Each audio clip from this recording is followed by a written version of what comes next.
Bienvenue dans ce nouveau numéro masqué de Envie de lecture des éditions Le Masque, ça existe, hein? Et voilà, Le Masque, et Le Masque, c'était, je crois que c'était des polars, non? Plutôt. Ça, oui. Oui, tout à fait. C'était même Agatha Christie. Exactement. Il me semble. Eh bien, on n'est pas loin d'Agatha Christie avec notre invitée du jour, qui est Valérie Valex. Elle a l'œil rieur de ceux qui savent raconter des histoires. Elle respire la bonne santé de ceux et de celles qui aiment et soignent la nature. Et puis, elle a l'air peut-être un peu intimidée parce que c'est sa première télévision, mais quand vous verrez ce qu'elle a fait dans sa vie, elle en a vu beaucoup d'autres.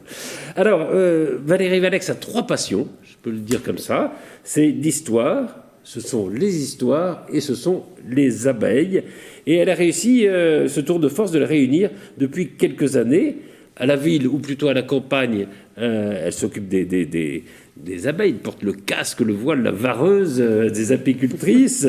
Et puis à la scène, si on peut dire, elle publie des romans qui connaissent de plus en plus de succès. Alors on va parler du 5e tome de sa série, Crimes et abeilles, qui s'appelle 10 petits frelons. Et puis, cette autre passion, c'est l'histoire. Et on va parler d'un roman, parce qu'elle adore notamment Napoléon, qui se passe sous Napoléon, qui s'appelle Les Diamants de Waterloo. Voilà. Et les deux livres, d'ailleurs, je le signale, sont publiés aux éditions Palémon, dont on a déjà dit plus grand bien dans cette émission. Alors, on va parler de ces 2 livres, mais j'apprends que d'ici quelques mois, il va sortir le 6e tome qui s'appelle Mort d'une bougie, me semble-t-il. Il est sorti. Il est sorti déjà. Il est sorti. Il est sorti, on ne l'a pas.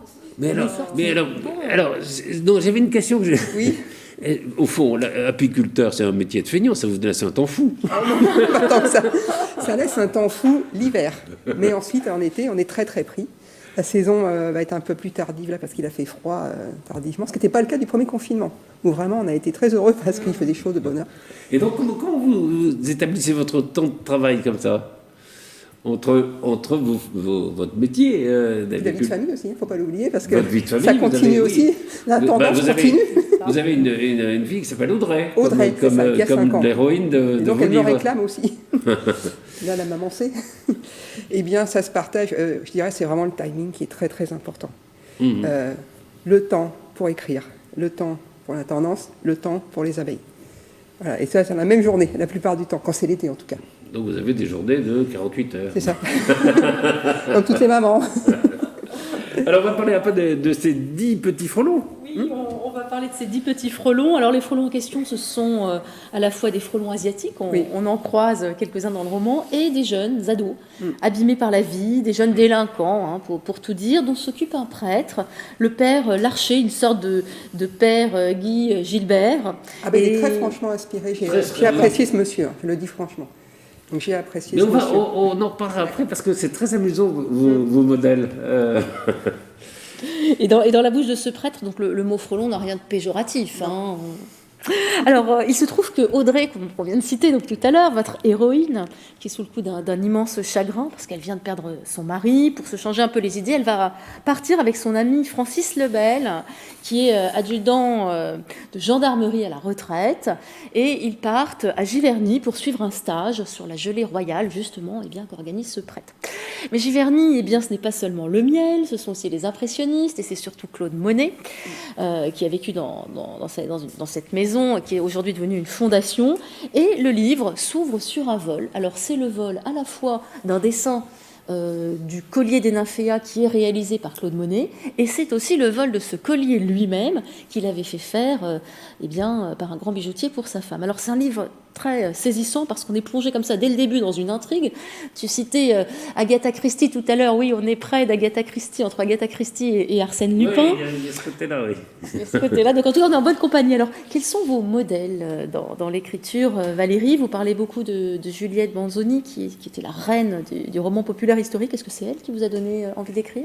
C'est elle. En tout cas, c'était mes premières lectures d'adolescente, parce qu'elle a commencé à écrire il y a très longtemps, donc mes premières lectures d'adolescente. Je me souviens que ça se passait à l'époque beaucoup par série. On faisait vraiment les séries de 4, 5, 6, voire 10. On n'avait pas peur des grandes séries de 10 dans les années 80, 70. Ce qui ne se fait plus, genre les Angéliques et compagnie, qui étaient même à 25 ou 30, hein, rappelez-vous. hasard. Oui, c'est ça. Il y avait les Caroline Chéry, il y avait toutes ces choses-là. Et aujourd'hui, ça fait un peu plus peur aux éditeurs. Mais moi, j'aimais bien suivre sur un long terme ce qui arrivait aux protagonistes. C'est drôle parce qu'il y a une mode absolue des séries à la télévision, notamment. Et c'est vrai que vous avez raison, les éditeurs ont peut-être un peu plus peur de ça, sauf ces formidables éditions. Palémon. Hein. Chez Palémon, c'est le contraire. Il s'est réclamé sur le long terme. Oui. Mais néanmoins, j'aime beaucoup ma série. Je savais que je voulais présenter plein de choses, notamment les 5 produits de la ruche. Et puis, je voulais aussi que emmener les protagonistes. Je sais où je voulais les emmener, à peu près. Après, il y a toujours des choses qui arrivent. Et ça, c'est l'imagination qui marche. Mais moi, je voulais les emmener sur un long terme. Et puis, il y a une espèce d'attachement. J'ai cette chance avec mon lectorat, un attachement auprès des personnages, que ce soit sur les 2 séries d'ailleurs. Et les femmes se retrouvent beaucoup dans l'apicultrice parce qu'il lui arrive des choses à la fois extraordinaires. Je ne fais pas face à un crime tous les jours, heureusement, à part les cocides. Non, il y a beaucoup d'imagination et beaucoup c'est vrai que c'est, comment on dit, des turn pages. Vous savez, on ne peut pas le lâcher, quoi. Non. Et puis les femmes se retrouvent, alors elles ont toute envie d'un mari comme ça, qui soit fort, qui soit avant, etc. Il est pourtant un peu casse-pied quand on lit bien l'histoire. Et puis, voilà, elles ont envie à chaque fois. Et quand j'ai sorti le Capitaine Sable, qui a été ensuite, ça a été une surprise parce que je ne l'avais pas annoncé. Elles pensaient retourner sur, je crois que c'était le numéro 6, mais ce n'était pas le cas. Elles sont tombées sur le Capitaine Sable et elles l'ont adopté automatiquement. Mon public abeille a basculé sur le public historique. C'est le même public ou c'est le même public. Par contre, ce qui est amusant, c'est que l'historique a peu basculé sur l'inverse. Ils veulent rester très... sous Napoléon, il leur faut des grands noms, il leur faut des figures, des têtes, des VIP de l'époque. On en reparlera peut-être tout à l'heure, mais vos premières intentions d'écrivain, c'était l'histoire. Oui, ouais, mes toutes premières, c'était l'histoire, et j'ai jamais trouvé l'éditeur qui voulait. Et puis ensuite à Palémon, ils étaient plutôt dans le genre contemporain.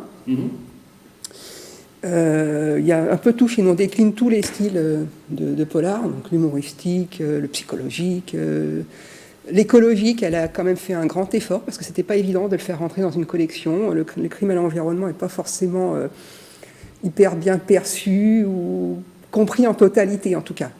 Même si je pense qu'il y a quand même une évolution. Il y a une évolution, mais un crime de sang restera un crime de sang par rapport... voilà. Bien sûr.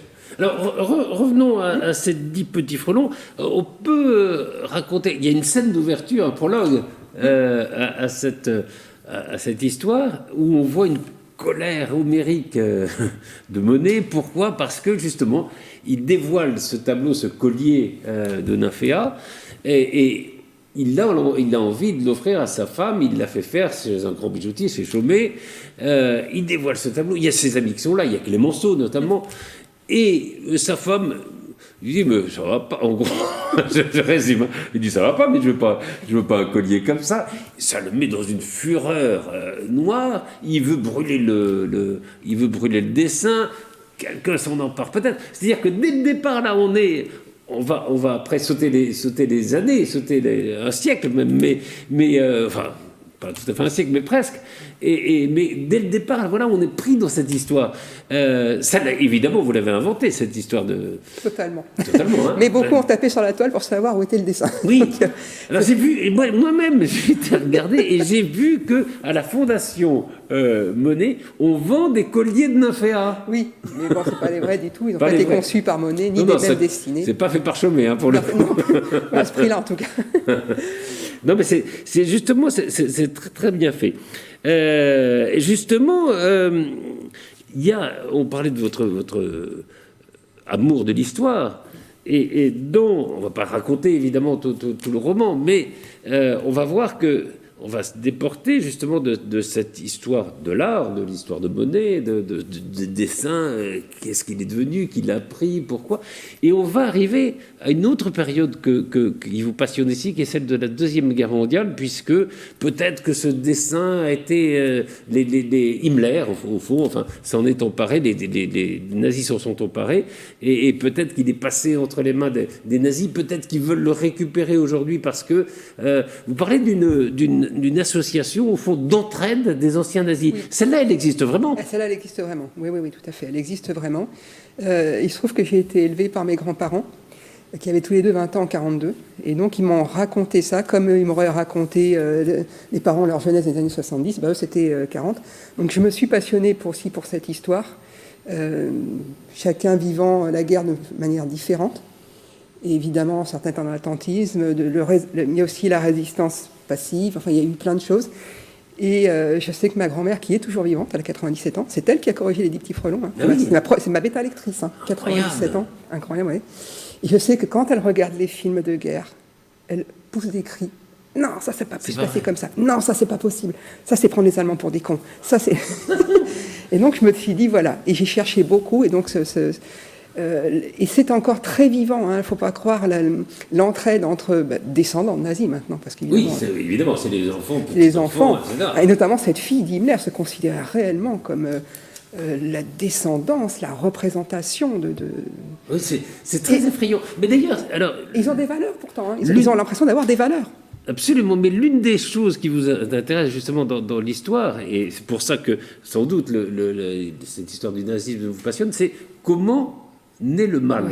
Hein, c'est ça? Ah oui, ça c'est assez passionnant. Pourquoi, oui, c'est vrai que c'est une question qui est difficile à comprendre. Difficile, importante. Ouais. Et surtout quand c'est le mal absolu. Enfin, le mal absolu. Pourquoi? Qu'est-ce qui s'est passé? À un moment, on dit toujours que tous les enfants naissent bons, qui ne sont pas méchants d'avance. Qu'est-ce qui s'est passé à un moment pour que cette personne, évidemment pas bébé, mais plus grand, bascule dans une telle idéologie? Il y a quelque chose qui s'est passé, c'est pas possible, les parents ont raté quelque chose. C'est ça, oui, parce que c'est des êtres humains. Oui, à la base, c'est tous des êtres humains, il faut pas... Voilà. Et alors, ce qu'il y a de très intéressant chez vous, on l'a évoqué tout à l'heure avec Patrice, c'est que vous prenez des personnalités existantes. Gilbert, oui, en effet. Voilà, généralement vous admirez, et puis ensuite vous les placez dans vos romans. Par exemple, l'historien donc Michel de Decker, oui, qui a préfacé le livre, mais vous le faites à un moment, il intervient, il est à la Fondation et il raconte. Je lui ai demandé l'autorisation, bien entendu. Puis il a voulu lire le bouquin avant, parce qu'il me dit, ne faites pas dire des conneries. Il n'est pas question, évidemment. Il faut signaler que malheureusement, il a disparu. Hein. Il a disparu, mais il était absolument truculent. Oui, c'était un conteur d'histoire, formidable. Et biographe de Monet. Biographe de Monet. Donc c'est sa bio que j'ai lue, et c'est là où il expliquait qu'il faisait des colères absolument mémorables. Oui. Avec Clémenceau, ça devait être quelque chose. Oui. Hein. Oui, donc ces personnages comme ça que vous admirez. Je crois que dans le prochain roman, Mort d'une bougie, on a pu voir que c'est la fameuse commissaire Daniel Thierry que vous engagez pour votre enquête. Donc il y a comme ça dans vos romans vos passions, et puis il y a, je peux le dire comme ça, vos admirations. Oui, je pense que tous les auteurs agissent de la même façon. C'est une façon de faire passer ce qu'on aime, de se représenter soi-même. Il y a peut-être un brin de mégalomanie, quelque part. Non, c'est bien. C'est de la sincérité. Oui. Il y a aussi, en ce qui me concerne, très souvent, moi je véhicule des messages. Alors pour l'écologique, c'est le message, le crime à l'environnement, faites attention, il n'y a pas 4 planètes, etc. Sans vouloir être rasoir. Sans vouloir... Non, mais c'est intéressant. Par exemple, sur les frelons asiatiques, ce que vous racontez est très intéressant. Oui, et c'est vrai que, moi, personnellement, il me gêne, honnêtement, devant le russe, il me gêne. Bien sûr, il gêne tout le monde. Voilà, il gêne tout le monde. Maintenant, c'est aussi une bestiole très intéressante, et je pense que pour mieux la combattre, il faut mieux la connaître, et non pas tuer bêtement comme ça, voilà. Oui, c'est juste, la disparition, c'est pas une solution. Exactement. On parlait de Wilfred et Gilbert, et alors, est-ce que c'est vrai que l'héroïne Audrey, qui a le prénom de votre fille, donc c'est un prénom que vous aimez bien. Vous avez été inspiré par une jeune actrice qui s'appelle Élodie Fontan? Oui, c'est vrai. Oui, c'est vrai. Je l'avais vue et voilà. Et je me disais, tiens, si jamais et donc là, on l'a vu dans des séries un jour à la télévision, elle irait bien parce que elle est blonde aux yeux noirs comme mon héroïne. Et l'adjudant en retraite, alors je ne sais pas qui l'inspire, mais alors en tout cas, il connaît toutes les injures du capitaine Haddock. Il est tintinophile, je l'ai été en ma jeunesse. Donc voilà, encore quelque chose que j'ai replacé. Mille sabords, ça y va. Ah oui, ça y va, oui. Mais il n'y a pas que ça. Il n'y a pas que ça, non. Et d'ailleurs, pour l'occasion, on peut aller sur des sites où il y en a vraiment plus que j'aurais pensé, des injures capitaine Haddock. Ah oui. Il y a des sites parce spécialisés. Comment elle sait, oui. C'est vrai. Il faut varier un peu, pas toujours les mêmes. Moule à Gouffre, évidemment, on connaît les principaux. Bayadère, le carnaval. Ouais. Donc voilà, je me sers toujours de personnalité. Ça, c'est intéressant, ça. Et que j'aime beaucoup. Pour Dicky Frelon, je revendique totalement Agatha Christie, qui était d'ailleurs la première femme à écrire ce genre de choses. Et c'est une admiration pour elle, parce que je ne suis pas sûre qu'à l'époque, d'accord, elle a fonctionné, d'accord, ça a vendu, mais je ne suis pas sûre que c'était bien vu pour une femme. Non, d'ailleurs, elle le dit, elle le dit elle-même. Mais, puisqu'on parlait de Lydie Fontan, la télévision est intéressée, non, par vos séries? Oui, je ne suis pas censée le dire tout de suite, mais bon. On ne peut pas le dire? On ne peut pas en parler tout de suite. D'accord. Bon, ça sera plus tard, alors. Mais elle a raison, elle aurait raison. Et alors justement, parlons un peu de votre parcours, parce qu'il est assez étonnant. Donc vous êtes née dans le département des Yvelines. Vous avez à Chatou. D'accord. Vous avez travaillé assez jeune comme démonstratrice dans des grands magasins. Et puis, c'est un tournant important. Vous êtes engagée à la Fondation Napoléon comme copiste informatique des lettres de l'empereur pour les éditions Fayard. Alors, en quoi ça consiste ? C'était faire le plus mitif, tout simplement. C'était la copie, c'est de recopier les lettres. Il y avait déjà une première édition qui avait été faite sous Napoléon III. Et puis, ils voulaient la remettre au goût du jour. Il savait qu'il voulait, d'ailleurs, il y avait des lettres qui avaient été retrouvées, on en retrouvait d'ailleurs assez constamment, qui étaient dans des coffres, qui sortaient. Un jour, j'ai vu un monsieur arriver avec 6 lettres qu'il avait trouvées dans un coffre hérité, des lettres qui étaient inconnues, d'ailleurs, de la Fondation, qui étaient ravis. Donc, ils ne les ont pas achetées, mais par contre, ils les ont scannées, photocopiées pour les avoir dans les archives. Et puis, ça consistait, donc il y a des tas de choses, parce que des fois, les lettres étaient écrites en 3, 4 fois, dans des minutes, des fois, il faisait écrire, du moins, parce que toute première lettre, c'était la Joséphine, notamment. Ensuite, il faisait écrire. C'est chaud, les lettres. Oui. Et donc, on recopiait les lettres, et par tranche, ou à qui ça s'adressait, il y avait des correcteurs qui étaient des historiens, ce qui m'a permis d'avoir accès avec des gens assez formidables, comme Jacques-Olivier Boudon, par exemple, qui sort des livres tout le temps, qui est très intéressant aussi. Donc, en fonction de destinataire et de l'époque, moi, j'ai surtout traité la période 1806-1809, donc qui était concernée surtout par les guerres. Et c'est de là que vient... Vous aviez déjà l'amour de Napoléon, ou c'est de là qu'il est venu? Alors oui, comme je vous l'ai dit, j'ai été élevée par mes grands-parents, donc nous, on n'allait pas au parc, on allait au parc de la Malmaison. Donc, je suis tombée dans la marmite impériale. Oui, c'est pas loin de Chatou, oui. Non, c'est pas loin. Non. Et puis, à ce moment-là, les jardins comme Versailles et tout le reste étaient gratuits et on pouvait y aller facilement, ce qui n'est plus le cas aujourd'hui. Alors, on va raconter votre parcours, mais c'est vrai que après vous avez repris vos études assez tard. Oui, très tard. Vous avez passé le bac à 39 ans. À 39 ans, c'est incroyable. Et puis après, vous avez fait des études d'anglais. Et puis après, vous êtes revenu à ce qui était quand même une passion de votre famille, c'est-à-dire l'apiculture. Oui. Le bac, oui, c'était un peu... ma soeur l'avait eu, mon papa me disait toi tu l'as pas. Enfin, bref, tu vas voir, je vais l'avoir. Bon, et puis j'ai passé une époque formidable. J'ai rencontré des gens absolument fabuleux parce qu'on n'était qu'avec des gens qui étaient des quadragénaires, voire plus. La doyenne avait 65 ans, c'était une avocate qui avait besoin de ça visiblement. Une avocate qui avait dû faire Oui, qui avait besoin de l'anglais. Et puis la fac de Nanterre, c'est quand même mythique, c'est de là qu'est parti. Oui. Voilà. Mais 68. Oui. Et par contre, l'ambiance est restée. On la touche encore du doigt. Il y a encore des graffitis d'époque. Oui, moi j'y étais. C'est chouette. On attendait à Sens. Il y avait comme ça une guerre là. Carrément, oui. Tout le monde, ils vont venir. Il y avait toujours quelqu'un qui disait, ils vont venir. Alors tout le monde était sur le pied de guerre. C'était notre ambiance à ça. Et contrairement à l'idée reçue, Patrick, vous êtes d'accord avec moi, on y apprend très bien, il y a des très bons cours. On a tendance à dire c'est Nanterre, ça vaut pas Jussieu, mais si, ça vaut. Bien sûr. Donc oui, je reviens donc à l'apiculture, qui était une passion de mon arrière-grand-père, qui avait fondé son rocher dans les années 25-30, un peu avant la guerre. Et puis, il se trouve qu'il est mort d'assez bonne heure, il avait eu un cancer. En 1944, ils ont voulu l'opérer à l'époque, je ne vous dis pas comment ça s'est fait. Ça a été encore plus rapide. Du coup, en l'espace de 2 mois, il est parti. Plus personne ne s'est occupé de ces ruches. Eh bien, elles se sont toutes envolées. Elles sont parties. Et à l'époque, il était d'usage de signaler aux abeilles, on croyait à ce genre de choses, en tout cas en Auvergne, puisque moi je suis d'origine auvergnate, ils avaient posé un ruban noir sur chaque ruche pour leur indiquer que leur berger était mort. Voilà. Donc c'est ce qui a été fait. Et puis l'ont-elles compris ou pas compris, en tout cas au printemps il n'y avait plus rien. Et donc plus personne n'a repris. Je me suis dit pourquoi pas relancer. Pourquoi pas vous? Et c'est comme ça que sont nés les ruchers d'Audray. Les ruchers d'Audray. Oui. Vous faites quoi? Vous faites du miel évidemment, de la gelée aussi? Non, je me contente que du miel parce qu'en fait. Vous n'avez pas fait le stage encore? Je n'ai pas fait le stage. Et puis. Non, je dis ça parce que bien sûr, oui.